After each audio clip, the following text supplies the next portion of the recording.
ఏదైతే మా పైన ఆరోపణలు వస్తున్నాయో దాని గురించి మాట్లాడడానికి వచ్చిన ఈరోజు ప్రతి సంవత్సరం సీతారాముల వారి కళ్యాణం కావచ్చు, ఏదైనా కూడా మేము కట్టించిన ఆంజనేయ స్వామి దేవాలయం ఏదైతే ఉందో దాని పరంగా నేను ఎవ్రీ ఇయర్ 1 month ముందే వెళ్ళి నేను టెంపుల్స్ విజిట్ చేయడం జరుగుతుంది. నా ఇన్స్టాగ్రామ్ చూసుకుంటే మీరు గత 10 సంవత్సరాలుగా నా ఇన్స్టాగ్రామ్ లిస్టు మొత్తం కూడా దేవాదాయ టెంపుల్స్ కి వాటికి మాత్రమే వెళ్తూ ఉంటాను. నేను టెంపుల్స్ కి ధనుష్కోటి, రామేశ్వరం అలాంటి టెంపుల్స్ కి వెళ్తూ ఉండడం జరుగుతుంది. మీరు కావాల్సింటే చెక్ చేసుకోవచ్చు.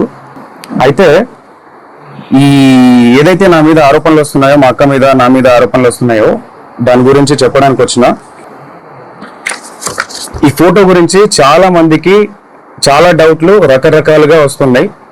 మా మీద నింద మోపడానికి చాలా కుట్ర పన్నుతున్నారు. అది ఎవరున్నారు దీని వెనకాల ఏంటి అనేది ఇంతవరకు మాకు కూడా అర్థం కాని పరిస్థితిలో ఉన్నాం మేము. ఇది కలిసింది ఒక ఎమ్మెల్యే ప్రోగ్రామ్ లో భాగంగా మమ్మల్ని ఇన్వైట్ చేసిన తర్వాత ఆ ప్రోగ్రామ్ అటెండ్ అయిన తర్వాత ఎవరైతే మధు వచ్చిండో దానికి సంబంధించిన ఫోటో ఇది వచ్చి తీసుకెళ్లడం జరిగింది. దీనికి ముందు మా సిస్టర్ ఎవరైతే మంగళి గారు ఉన్నారో ఆమె పరిచయం ఎలా స్టార్ట్ అయిందో చెప్తా ఈరోజు. ఆమె ఏప్రిల్ ఎండింగ్ లో ఒక తబలారస ఒక పబ్ ఏదైతే ఒక పబ్ ఉందో ఆ పబ్ లో ప్రోగ్రామ్ చేస్తుండగా ఈ హేమకాంత్ రెడ్డి సంబంధించిన వాళ్ళు ఎవరైతే మధు రామావత్ అండ్ మన అభిషేక్ అనే పర్సన్స్ ఒక ఇద్దరు వాళ్ళతో పాటు ఉన్న వాళ్ళిద్దరు వచ్చి అక్కడిని అప్రోచ్ అవ్వడం జరిగింది. సో ఏదైతే తీజ్ ఫెస్టివల్ కోసం అని చెప్పేసి అప్రోచ్ అయ్యారు మాకు.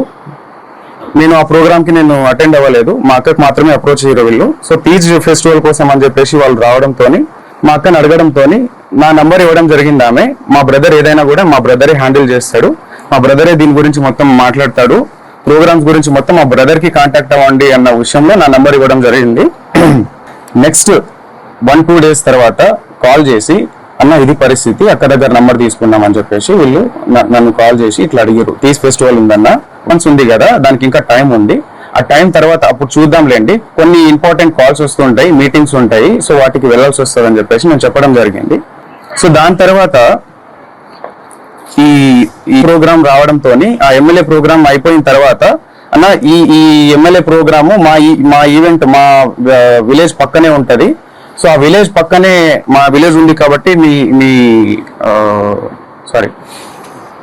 ఏదైతే ఆ ప్రోగ్రామ్ తర్వాత ఈయన వచ్చి మా దగ్గరకు వచ్చి మా విలేజ్ పక్కనే ఉంటదన్న, వచ్చి మా దగ్గర భోంచేసి వెళ్ళండి ప్లీజ్, దయచేసి రావాల్సిందే కోరుతున్నామని చెప్పేసి, అక్క అంటే మాకు చాలా అభిమానము ఇష్టము, మా విలేజ్కి వస్తే బాగుంటుంది అని చెప్పేసి సో పిలిచి మమ్మల్ని ఇన్వైట్ చేసి వెళ్ళడం జరిగింది. ఎందుకు వెళ్ళామంటే ఆ టైంలో చాలా ఓవర్ టైం అయిపోయింది, 12 o'clock అయిపోయింది. ఆ 12 o'clock తర్వాత ఈయన వచ్చి నేను డిన్నర్ అరేంజ్ చేసిన రండి అని చెప్పేసి పిలవడంతో మా కమ్యూనిటీ కదా అని చెప్పేసి ఆ ఉద్దేశంతో ప్రోగ్రామ్స్ ఉన్నాయని చెప్పి మమ్మల్ని పిలవడంతో మేము వెళ్ళడం జరిగింది.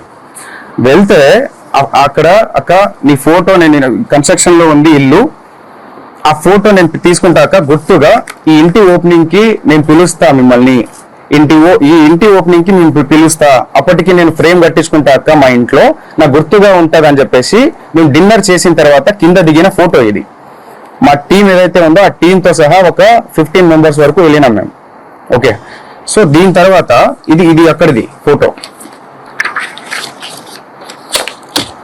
ఈ ఈవెంట్ ఏదైతే జరిగిందో ఈ వెంచర్ ఓపెనింగ్, ఇది వెంచర్ మేము రియల్ ఎస్టేట్ వెంచర్ ఇది చేస్తామని చెప్పేసి చేసారు. దీని గురించి ఈ వెంచర్ ఆఫీస్ కి ఓపెనింగ్ కి ఎందుకు వెళ్ళడం జరిగిందంటే నాకు కాల్ చేయడం జరిగింది, అన్న అక్కకి మేము ఇన్వైట్ చేద్దాం అనుకుంటున్నాము, మేము ఈ రియల్ ఎస్టేట్ ఆఫీస్ ఓపెనింగ్ కి అక్కకి ఇన్వైట్ చేద్దాం అనుకుంటున్నాము, సో అక్క రావాలన్నా అని చెప్పేసి నన్ను పిలిచారు, అంటే నాకు అప్రోచ్ అయ్యారు. లేదన్నా ఈ వెంచర్ ఓపెన్లకి అక్క రాదు, ఎక్కడ కూడా మీరు చూసిండొచ్చు, ఎక్కడ కూడా అక్క ఈ వెంచర్ ఓపెనింగ్లకి దీనికి వెళ్ళదు అని చెప్పేసి అంటే, లేదన్నా కంపల్సరీ రావాలి, ఎట్లన్నా రావాలన్నా అంటే లేదు అని చెప్పేసి అక్కని కూడా అప్రోచ్ అయ్యారు, అక్క మీరు కంపల్సరీ రావాలక్క దీనికి అని చెప్పేసి. సో అక్క నేను ఇలాంటి వాటికి రాండ్రా, ఏమన్నా కూడా సరే తర్వాత మాట్లాడదాంలే అని చెప్పేసి లైట్ తీసుకుంది. మళ్ళీ ఫాలోఅప్ చేసుకొని అక్క రావాలక్క అని చెప్పేసి June 9th చేసుకున్న ఒక ఆఫీస్ ఓపెనింగ్ కి నన్ను ఇన్వైట్ చేయడం జరిగింది. అంటే నువ్వన్నా రా అన్న, నాకు కొంచెం హెల్ప్ఫుల్ ఉంటుంది, నా బిజినెస్ కి కొంచెం గ్రోత్ ఉంటుంది, నువ్వు వస్తే నేను కొంచెం చెప్పుకుంటా అన్నట్టు నన్ను పిలవడం జరిగింది. ఆ రోజు నాకు ఫీవర్ లో కూడా నేను కార్ పంపిస్తా అన్నా నీకు అని చెప్పేసి అంటే, నేను రాలేను నాకు ఫీవర్ గా ఉందంటే నేను కార్ పంపిస్తా అన్నాడు. కార్ పంపించి నన్ను తీసుకెళ్లి అక్కడ ఆఫీస్ లో ఈ ఫోటోలు దిగడం జరిగింది. అక్కడ ఎవరెవరు ఉన్నారు, ఎక్కడి నుంచి వచ్చారు, వాళ్ళంతా ఏంటి అని చెప్పేసి నాకు తెలియదు. ఓన్లీ అది ఒక జిఎన్ఐ ఆఫీస్, ఏదో జిఎన్ ఆఫీస్ అని చెప్పేసి ఓపెనింగ్ కి మాత్రమే పిలిచారు నన్ను. జూన్ 9న అక్కడ ఫొటోస్ దిగినాం, అంతా అయిపోయింది.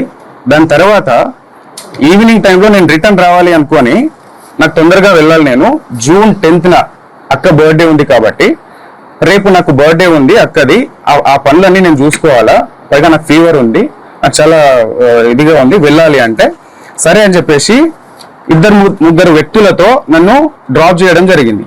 వీళ్ళు కూడా వచ్చారు ఆ రోజు జూన్ 9న నైట్ టైంలో. చాలా లేట్ అవ్వడం జరిగింది ఆ రోజు ఈవినింగ్, లాంగ్ కాబట్టి మేము ఉండే ఏరియా నుంచి వీళ్ళ ఏరియాకి, మల్లెపల్లి గ్రామానికి, సో ఈ ఆఫీస్కి. సో వీళ్ళు ఎవరైతే నా మీద ఈ పర్సన్ ఎవరైతే నా మీద మొన్న చెప్పడం జరిగింది, వీళ్ళు ఎవరు కూడా నాకు తెలియదు. జస్ట్ డ్రైవర్లుగా వచ్చిరు, వెనకాల నన్ను వదలడానికి వచ్చిరు. వీళ్ళు వచ్చి నా దగ్గర ఫోటో తీసుకున్న ఫోటో ఇది. మా ఇల్లు బ్యాక్గ్రౌండ్ లో, ఇది మా ఇల్లు బ్యాక్గ్రౌండ్. ఇక్కడ ఆఫీస్ బ్యాక్గ్రౌండ్ లో ఒక ఆఫీస్ ఉంటది. సో ఇంటి దగ్గర దిగిన ఫోటోని ఈరోజు ఇన్ని లక్షలు ఇచ్చాము, అన్ని లక్షలు ఇచ్చాము అని చెప్పేసి అబద్ధాల ప్రచారం చేస్తున్నారు ఈరోజు. సో దయచేసి గమనించాలి మీరు, ఇది అక్కడ జరిగిన విషయం.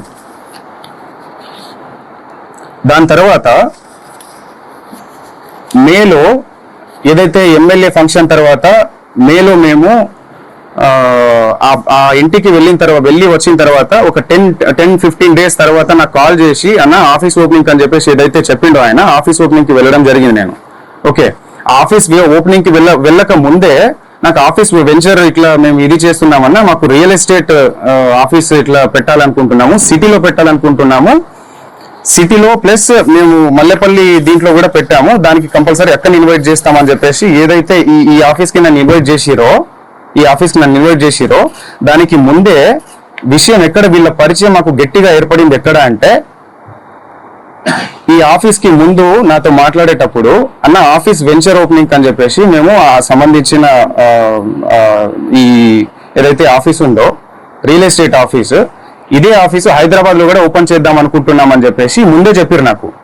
దీనికి రావాలి మీ అక్క, లేదంటే అక్కడ హైదరాబాద్ లోనే రావాలి అని చెప్పేసి అన్నారు. సో అలా అనడంతో నేను మా ఆఫీస్ ఏదైతే ఆఫీస్ పర్పస్ పెట్టుకుంటామన్న దాని మీద వాసవి అని చెప్పేసి మా ఫ్లాట్ ఉంటుంది, ఆ ఫ్లాట్ ని అమ్మడానికి అని చెప్పేసి మేము ఎప్పటి నుంచో సేల్ లో పెట్టినాం, అది 1 year బిఫోర్. సో వీళ్ళు ఏంటి ఆఫీస్ పర్పస్ మాకు కావాలి అని చెప్పేసి వెతుకుతున్నారు కదా అన్న ఉద్దేశంతో మేము ఒకసారి ఫ్లాట్ చూడండి, మీకు నచ్చితే తీసుకోండి అని చెప్పడం జరిగింది.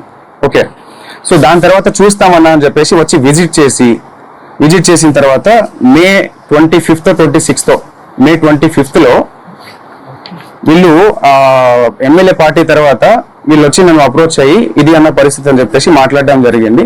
ఫ్లాట్ చూపించిన తర్వాత చూసుకున్న తర్వాత మాకు నచ్చిందన్న తీసుకుంటామని చెప్పేసి ఆ రోజు మే 25th కావచ్చు 6th కావచ్చు, డేట్ ప్రాపర్ గా తెలియదు నాకు. సో ఆ టైంలో వీళ్ళు వచ్చి మీ ఫ్లాట్ తీసుకుంటామని చెప్పేసి సమ్ అమౌంట్ అడ్వాన్స్ గా మాకు పంపించడం జరిగింది. అక్కడ జరిగిన ఏదైతే అటాచ్మెంట్ మా ఫ్లాట్ సేల్ చేయాలని చెప్పేసి మేము అనుకున్న దాని తర్వాతనే ఈ అటాచ్మెంట్ నాకు మధుకి ఏర్పడింది. అక్కకి ఎలాంటి సంబంధం లేదు, అక్క ఫోటో ఒకటి మాత్రమే ఉంటది, అది కూడా ఇక్కడ బర్త్డే ఫంక్షన్ లో కూడా కలవలేదు, తర్వాత ఏదో.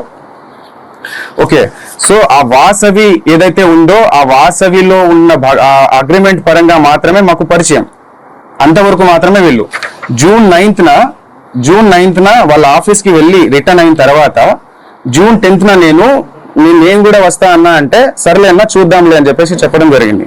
జూన్ 10th ఏదైతే బర్త్డే పార్టీలో వాళ్ళు కనిపించారో ఆ విజువల్స్ అది కూడా 12 o'clock వచ్చారు వాళ్ళు. 12 o'clock వచ్చిన తర్వాత ఎస్ఓటి ఎవరైతే వచ్చారో దాని తర్వాత వాళ్ళు వెళ్ళిపోయారు, కలవలేదు, ఫోటోలు కూడా తీసుకోలేదు ఆ రోజు అయితే. దాని తర్వాత హేమకాంత్ రెడ్డి గురించి చెప్పాలి నేను. శివ కూడా తెలియదు అక్కడ పోయింది, సస్పెన్స్ లో పోతున్నారని చెప్పేసి అనమాట. తర్వాత డబ్బులు ఎందుకు ఇచ్చారు ఫస్ట్? ఆ కేసులలో ఆ ఎఫ్ఐఆర్ ఫైల్ అయిన దాంట్లో మా పేర్లు ఒక్కటి, నా పేరు కావచ్చు మా అక్క పేరు కావచ్చు, ఎక్కడ కూడా మా పేర్లు లేవు.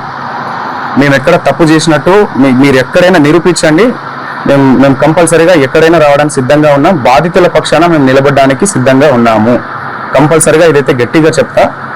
ఆ ఆంజనేయ స్వామి మీద ఒట్టేసి చెప్తున్నా, మా బంజారా కుల దైవమైనటువంటి సేవాలాల్ సాక్షిగా చెప్తున్నా, తుల్జా భవాని మా అమ్మవారు, తుల్జా భవాని అమ్మవారి పైన అమ్మవారి పైన ఒట్టేసి చెప్తున్నా, మాకు ఈ మైక్రో ఫైనాన్స్ స్కామ్ కి ఎటువంటి సంబంధం లేదు, దయచేసి గమనించగలరని చెప్పేసి కోరుకుంటున్నా.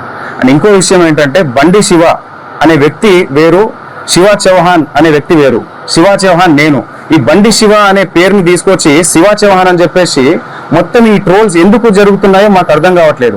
ప్రతి వీడియో పోయినా మా అక్క ఫోటో పెట్టి ఇది చేస్తున్నారు. ప్రధాన నిందితున్న నేనని చెప్పేసి వచ్చిన ఆరోపణ ఏదైతే ఉందో ఈ రోజు మంగ్లీ పైన అటాక్ గా మారిపోయింది. దీని వెనకాల ఎవరున్నారు ఏంటి అని చెప్పేసి వాస్తవాలు ముందు అది తెలియాల్సిన విషయం. అది డిపార్ట్మెంట్ ముందు పెడుతుంది, ప్రతి ఒక్కరిని శిక్షించాలి, బాధితులకి న్యాయం జరగాలని చెప్పేసి కోరుకుంటున్నాను.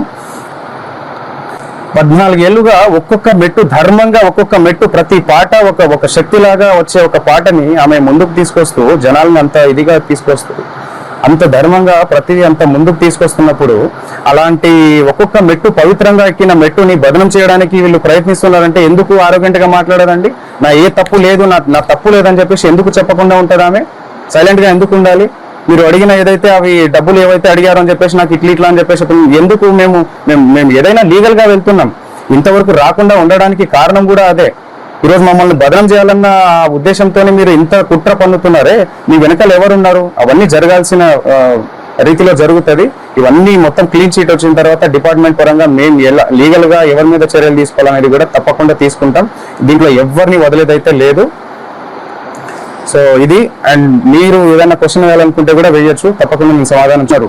ఇది ముందు సో వీళ్ళు మమ్మల్ని ఏప్రిల్ లో ఒక పబ్ లో అక్కని కలిసి నా నంబర్ తీసుకొని ఇట్లా ప్రోగ్రామ్ అన్న ఇట్లా రావాలి, అక్క రావాలి, ఇట్లా ఉంది, మా దగ్గర డబ్బులు చాలా ఉన్నాయి, సో మేము ఎంతైనా ఇస్తాము, అక్క మాత్రం కంపల్సరీ రావాలన్న ఉద్దేశంతో పిలిచారు. సరే చూద్దామన్న ఉద్దేశంతో చెప్పినాను. తర్వాత వెంటనే ఒక 1 month తర్వాత ఈ మన ఎమ్మెల్యే ప్రోగ్రామ్ జరిగింది. ఆ ఎమ్మెల్యే ప్రోగ్రామ్ లో వీళ్ళు నా పక్కనే ఉంది మా విలేజ్, అక్కడ మిర్యాలగూడ నుంచి పక్కనే మాకు. సో మీరు రావాల్సిందే అన్న, కంపల్సరీగా డిన్నర్ అరేంజ్ చేసిన నేను, అక్కని తీసుకురా అన్న, అది అని చెప్పేసి వాళ్ళు రిక్వెస్ట్ చేసి, దాని తర్వాత కూడా అక్క ప్లీజ్ అక్క ఒక్కసారి రాక, నాకు కొంచెం హెల్ప్ఫుల్ గా ఉంటది అక్క, నువ్వు వస్తే నాకు బిజినెస్ కొంచెం నాకు రన్ అవుతుంది అక్క అన్న ఉద్దేశంతోనే పిలిచారు. సో సర్లే అని చెప్పేసి ఎలాగో ప్రోగ్రామ్ వీళ్ళు ఇస్తారు కదా అన్న ఉద్దేశంతో దారిలోనే వెళ్తాం, అక్క ఆ దారి నుంచి ఇట్లా ఆ దారిలో వెళ్ళే దారిలోనే మా ఇల్లు ఉంటది. సో ఆ ఇల్లు ఏదైతే ఉందో అది కన్స్ట్రక్షన్ లో ఉంది కాబట్టి అది వెళ్ళడం జరిగింది. డిన్నర్ అని చెప్పేసి చెప్పిండు కదా, మా టీమ్ తో వెళ్ళాం. మా టీమ్ తో వెళ్ళి డిన్నర్ చేసాం. అక్కడ అందరు చేసి కింద వచ్చిన తర్వాత అక్కడ గుర్తుగా ఉంటదన్న ఉద్దేశంతో ఒక ఫోటో దిగిరు వాళ్ళు. తర్వాత కలిసిండేది ఇట్లా ఆఫీస్ పర్పస్ అని చెప్పేసి ఓపెనింగ్ చేసుకోవాలని చెప్పేసి ఇక్కడ హైదరాబాద్ లో కూడా ఒక ఆఫీస్ కావాలి మాకు అని చెప్పేసి చెప్పడంతో, సరే ఫ్లాట్ ఉంది మీరు చూడండి ఒకసారి, మీకు నచ్చితే తీసుకోండి అని చెప్పడం జరిగింది. నేను చూసి వాళ్ళు చూసిన తర్వాత నచ్చిందని చెప్పేసి అగ్రిమెంట్ చేసుకున్నాము, అంతా ఓకే, అంతవరకు ట్రాన్స్ఫర్ చేసిరు. అది అప్పటి నుంచి ఏర్పడిన పరిచయం ఇది. ఆ ఉద్దేశంతోనే నేను కూడా వాళ్ళ ఆఫీస్ కి వెళ్ళడం జరిగింది. అక్కని పిలిస్తే లేదు అని చెప్పేసి నేను వెళ్ళడం జరిగింది. ఆమె నేను రాలేను, కావాలంటే తమ్ముని తీసుకెళ్ళాలంటే నేను వెళ్ళిన. సో వెళ్ళిన తర్వాత ఈ ఆఫీస్ లో ఎవరెవరైతే ఉన్నారో మనకు తెలియని వాళ్ళంతా. సో మధు అనేటోడు పిలిచిండు కాబట్టి అక్కడ వరకు నేను నార్మల్ గా వెళ్ళి ఫోటో దిగేసి వచ్చేసిన. ఆయనే కారు పంపించిండు, ఆయన రిటర్న్ నన్ను డ్రాప్ చేసిండు. నాతో పాటు ఇద్దరు వచ్చిర్రు, ఏవైతే నా మీద ఆరోపణలు చేస్తున్నారో, ఇట్లా ఇచ్చిన డబ్బులు ఇచ్చిన, సమ్ అమౌంట్ ఇచ్చిన, క్యాష్ ఇచ్చిన అని చెప్పేసి, అవన్నీ అవాస్తవాలు. ఏమైనా ఉంటే బయట పెట్టండి, తప్పకుండా నేను దానికి ఎక్స్ప్లెనేషన్ ఇస్తాను. డిపార్ట్మెంట్ ఉంది, చట్టాలు ఉన్నాయి, తప్పకుండా దానికి ఒక ప్రాసెస్ అనేది ఉంటది. ఆ ప్రాసెస్ లో అనేది వెళ్దామని చెప్పేసి మేము లీగల్ గా వెళ్ళాలని ఇంతవరకు ముందుకు రాలేదు. సో దయచేసి మీరు గమనించగలరని చెప్పేసి అనుకుంటున్నాను. దాని తర్వాత ఏదైతే ఫ్లాట్ సేల్ అని చెప్పేసి వచ్చిన తర్వాత జస్ట్ 2-3 months మాత్రమే వీళ్ళు మన దగ్గర ఉండడం జరిగింది. ఆ 2-3 months లో కావాల్సిన ప్రూఫ్స్ అన్ని మన దగ్గర ఉన్నాయి. రెంట్ ఉంటా అని చెప్పేసి ఆ కీస్ ఏదైతే ఉందో రెంట్ ఉంటాం, కావాలంటే రెంట్ డబ్బులు ఇస్తానక్క, కొన్ని మీటింగ్స్ పర్పస్ అని చెప్పేసి మాకు ఉంటది, మీటింగ్స్ ఉన్నాయి. ఆ మీటింగ్స్ కొంతమంది వస్తూ ఉంటారు. సో నాకు కీస్ కావాలని చెప్పేసి కీస్ తీసుకోవడం జరిగింది. రెంట్ కూడా ఆయన నాకు రెంట్ పే చేస్తాను అని చెప్పేసి కూడా చెప్పడం జరిగింది. దానికి సంబంధించి అన్ని మాకు ప్రూఫ్స్ ఉన్నాయి. తప్పకుండా మేము మా పైన వెరిఫికేషన్ వచ్చినప్పుడు మేము తప్పకుండా దాన్ని ఎక్స్ప్లెనేషన్ ఇచ్చుకుంటాము. సో ఇంకో విషయం ఏంటంటే వీళ్ళు ఎవరైతే ఉన్నారో హేమాకాంత్ రెడ్డి వాళ్ళు ఎవరైతే నా ప్రమేయం లేకుండా మా ఊరికి వచ్చి నన్ను తీసుకెళ్లి అదంతా ఫ్యాక్టరీ కావచ్చు, ఆ టెంపుల్ కి నేను వెళ్ళే టెంపుల్ దారుణంలో మా పైన కుట్ర పన్నినట్టు కాదా ఇదంతా మా వెనకాల కుట్ర చేస్తున్నట్టు కాదా? మీకు అనిపించట్లేదు? ఒక్కసారి ఆలోచించాల్సిందిగా కోరుతున్నాం. అవన్నీ అవాస్తవాలు ఏవైనా కూడా ముందు పెట్టమని చెప్పండి. కేవలం ఫోటోలు చూపించి ఒక సెలబ్రిటీ స్థాయిలో ఉన్న వాళ్ళు చాలా మందితో దిగుతారు, కూడా వందల మందితో దిగుతారు.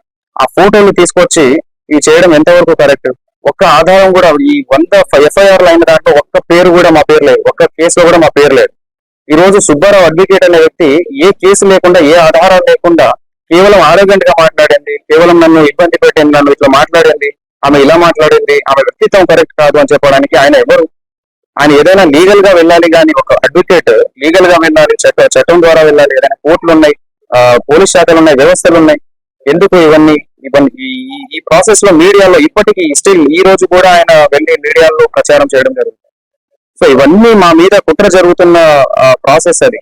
సో ఇది జనాలు గుర్తించాల్సిందిగా కోరుతున్నాము. దయచేసి మీడియా మిత్రులు కూడా నేను చెప్పడం ఒకటే, అందరికీ మీరు మీరే నిజ వాస్తవాలు మీరే బయట పెట్టాలి. సో ఇది కంపల్సరీగా ఇది అయిపోయిన తర్వాత, క్లీన్ షీట్ వచ్చిన తర్వాత, మా తప్పు ఏది లేదు అని చెప్పేసి తెలిసిన తర్వాత దీని మీద తప్పకుండా యాక్షన్ తీసుకుంటాం. ఎవరెవరైతే మా పేరుని నష్టం కలిగించారో తప్పకుండా మేము దానిపైన చర్యలు తీసుకుంటాం.